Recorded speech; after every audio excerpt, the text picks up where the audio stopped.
할렐루야. 하루를 시작하는 성도들께 하나님의 은혜와 평강의 축복이 함께 하시길 기도합니다. 오늘 우리의 삶을 인도하실 하나님의 은혜를 기대하며 주시는 말씀 앞에 하나님을 향한 소망의 복음을 붙드시는 성도님들 되시기 바랍니다. 4월 4일 말씀으로 여는 아침, 오늘 우리에게 주신 하나님의 말씀 에스라 3장 1절에서 13절 말씀입니다. 이스라엘 자손이 각자의 성읍에 살았더니 일곱째 달에 이르러 일제히 예루살렘에 모인지라. 요닥사스다의 아들 예수아와 그의 형제 제사장들과 스알디엘의 아들 스룹바벨과 그의 형제들이 다 일어나 이스라엘 하나님의 제단을 만들고 하나님의 사람 모세의 율법에 기록한 대로 번제를 그 위에서 드리려 할세. 무리가 모든 나라 백성을 두려워하여 제단을 그 터에 세우고 그 위에서 아침 저녁으로 여호와께 번제를 드리며 기록된 규례대로 초막절을 지켜 번제를 매일 정수대로 날마다 드리고 그 후에는 항상 드리는 번제와 초하루와 여호와의 모든 거룩한 절기의 번제와 사람이 여호와께 기쁘게 드리는 예물을 드리되 일곱째 달 초하루부터 비로소 여호와께 번제를 드렸으나 그때에 여호와의 성전 지대는 미처 놓지 못한지라. 이에 석수와 목수에게 돈을 주고 또 시돈 사람과 드롯 사람에게 먹을 것과 마실 것과 기름을 주고 바사왕 고레스의 명령대로 백향목을 레바논에서부터 요빠 해변까지 운송하게 하였더라. 예루살렘에 있는 하나님의 성전에 이른 지 2년 둘째 달에 스알디엘의 아들 스룹바벨과 요사닥의 아들 예수아와 다른 형제 제사장들과 레위 사람들과 무릇 사로잡혔다가 예루살렘에 돌아온 자들이 공사를 시작하고 20세 이상의 레위 사람들을 세워 여호와의 성전 공사를 감독하게 하매 이에 예수아와 그의 아들들과 그의 형제들과 감미엘과 그의 아들들과 유다 자손과 헤나다 자손과 그의 형제 레위 사람들이 일제히 일어나 하나님의 성전 일꾼들을 감독하니라.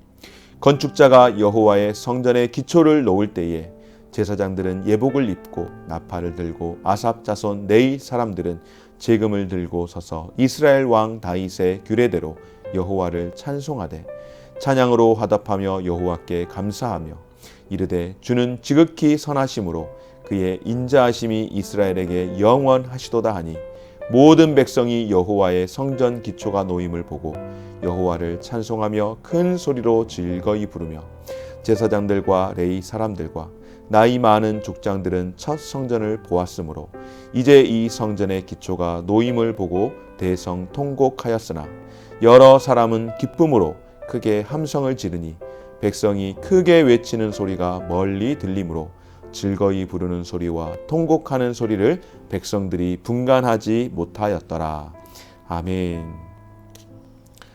여러분, 아메리카 대륙으로 메인플라워를 타고 왔던 청교도들의 이야기 아마 익히 들어서 알고 있으리라고 여겨집니다.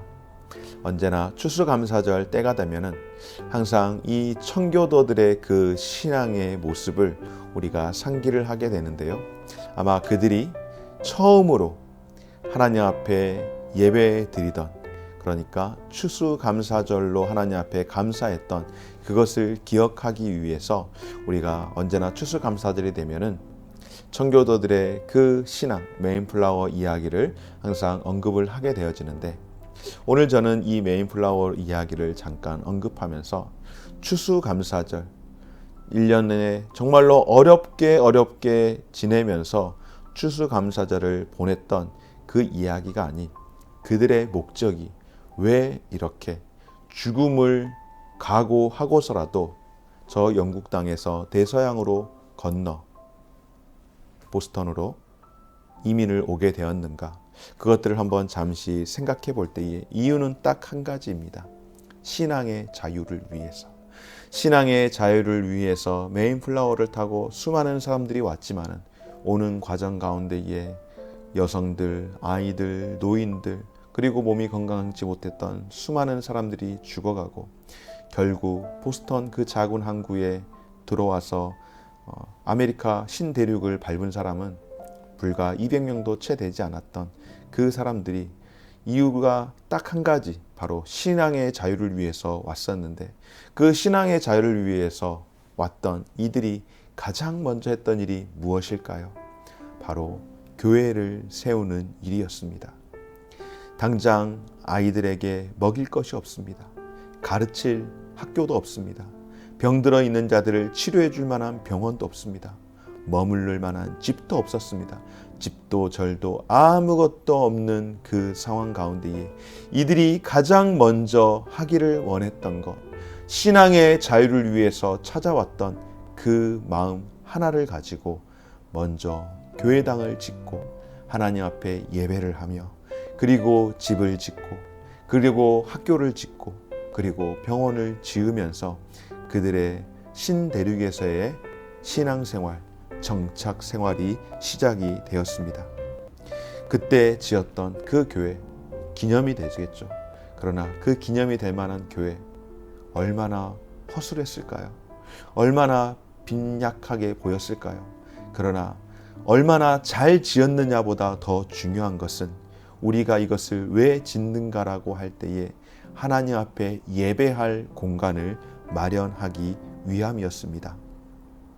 우리는 자칫 중요하지만 분명, 그러나 외형을 갖추려다가 본질을 놓칠 때가 있습니다.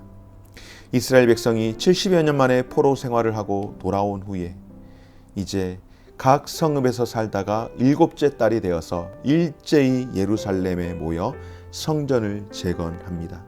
그리고 그 성전을 통해 하나님과의 관계를 회복하는 일을 놓치기 쉬운 그 상황 가운데서 성전이라고 하는 이 매개체를 가지고 하나님과의 관계를 회복하기 위해 먼저 성전보다 앞서서 하나님 앞에 제사를 지내며 예배를 시작하며 성전 재건을 시작하게 되었습니다. 이스라엘 백성들이 이제 포로들이 귀환하여서 각자의 성읍에 살다가 함께 모여서 이들이 예배를 드리는데, 이들이 예배를 얼마나 오랜만에 드렸겠습니까? 감격스러운 것도 있겠지만 문제는 어떻게 드렸는지를 잊어버린 겁니다. 무려 70년이라는 세월 동안 예배를 드리지 못하던, 물론 바벨론에 가서 바사 제국에 있을 때 그곳에서도 이들이 모여서 예배를 했지만은 모세의 율법대로 그렇게 철저하게 규례를 지켜서 예배는 하지 못했는데, 이제 이곳에 모여서 번듯한 성전 예배당은 없지만은 솔로몬이 지었던 그 예배당은 이미 다 허물어져 버렸지만은, 그러나 그 성전터에서 번제단을 만들고 예배를 드리기 시작합니다. 아침 저녁으로 번제를 드리기 시작했고 초막절을 지킵니다. 여전히 성전의 기초는 놓이지 못했으나 그 상태에서 먼저 할 수 있는 것, 이곳에서라도 맨바닥에서라도 예배를 드려야겠다라고 하는 그 마음으로 제사를 드린 것입니다. 아마 예전의 이스라엘의 백성들의 모습이었다면, 성전 중심의 삶을 여전히 그냥 고집만 하고 있었다면 지성소가 없는 이곳 가운데서 어찌 속죄제를 드릴 수 있겠느냐라고 그렇게 했을지도 모르겠습니다. 그러나 지성소가 없어도 할 수 있는, 지성소 안에서 드려야 하는 속죄제 외에는 모두 다 제단을 쌓아놓고 예배를 드리는 이 모습을 볼 때에, 여러분, 교회의 본질은 건물이 아니라 바로 신앙 공동체에 있음을 다시 한번 확인할 수 있는 시간이 되기를 소망합니다. 사마리아 여인이 우리는 이곳에서 예배 드려야 한다 하고, 유대인 당신들은 예루살렘에서 예배를 드려야 한다라고 예배 장소에 대한 소모적인 이야기를 할 때에 예수님께서 무엇이라고 말씀합니까? 하나님께 드리는 예배는 이곳도 저곳도 아닌 신령과 진정으로 예배를 드려야 한다라고 그렇게 말씀한 것처럼, 아직 성전이 건축되지 않았지만은 이제 성전을 건축하기 위해서 터를 준비하는 그 상태에서 예배를 드리는 이스라엘의 백성, 그 회복을 하나님께서 기뻐하신 줄 믿습니다. 여러분, 우리도 마찬가지입니다.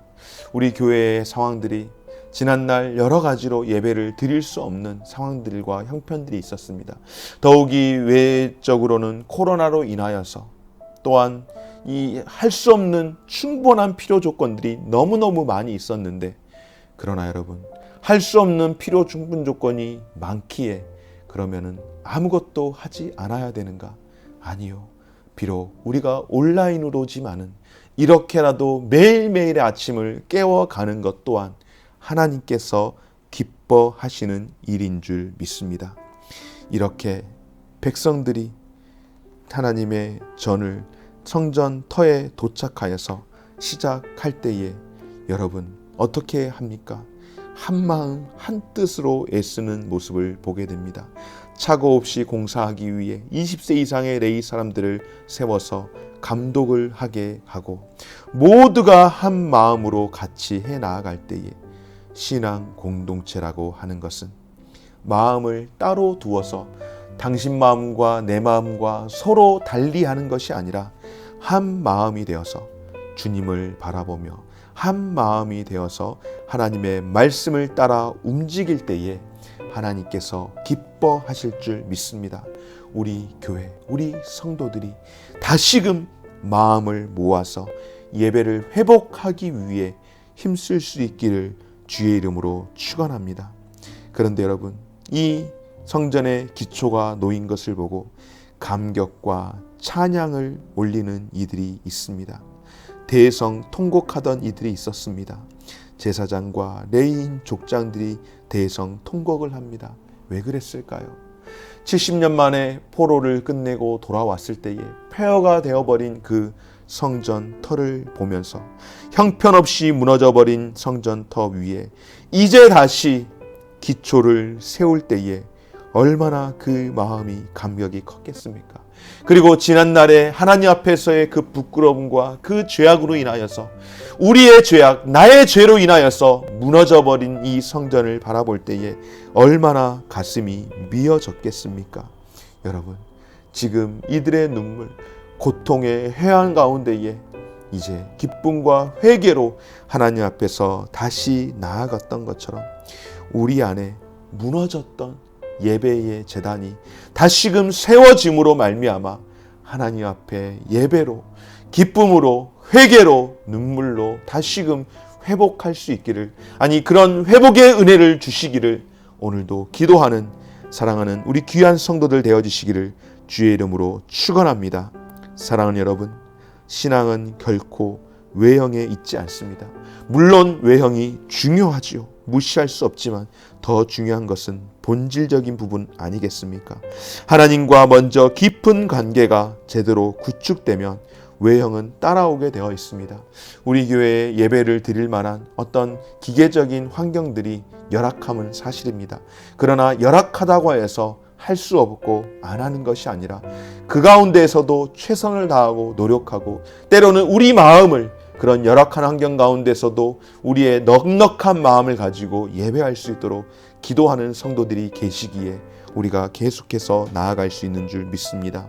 여러분, 우리가 하나님께 예배 드릴 수 있다라고 하는 그 사실이 우리가 받은 특별한 특권임을 기억하고 이 특권을 허락하신 하나님 앞에서 좀 더 합당한 예배자로 설 수 있는 우리 성도님들 한 분 한 분 되어지시기를 주의 이름으로 축원합니다. 하나님은 지금도 하나님을 예배하는 한 사람을 찾고 계십니다. 그 한 사람의 예배자가 오늘 내가 될 수 있도록 그렇게 하나님 앞에서 주님, 한 사람의 예배자 내가 되게 하여 주옵소서 라고 기도하며 헌신함으로 우리의 삶을 다시 한번 도전하는 귀한 시간 되어지시기를 주의 이름으로 축원합니다. 고마우신 하나님 감사드립니다. 오늘도 귀한 말씀 주심에 감사합니다. 예배로 다시금 시작하게 하여 주시옵소서. 하나님께 드리는 예배보다 우리의 삶 그 어떤 것도 앞설 수 없음을 깨닫게 하여 주시고 우리가 원하는 모든 삶 가운데서 하나님이 원하시는 우선순위를 항상 정해놓고 살아갈 수 있도록 도와 주옵소서.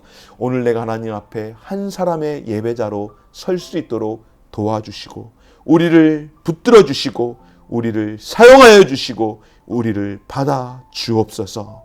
감사드리며 예수님 이름으로 기도드립니다. 아멘. 하늘에 계신 우리 아버지여, 이름이 거룩히 여김을 받으시오며 나라가 임하시오며 뜻이 하늘에서 이룬 것 같이 땅에서도 이루어지이다. 오늘 우리에게 일용할 양식을 주시옵고 우리가 우리에게 죄 지은 자를 사하여 준 것 같이 우리 죄를 사하여 주시옵고 우리를 시험에 들게 하지 마시옵고 다만 악에서 구하옵소서. 대개 나라와 권세와 영광이 아버지께 영원히 있사옵나이다. 아멘.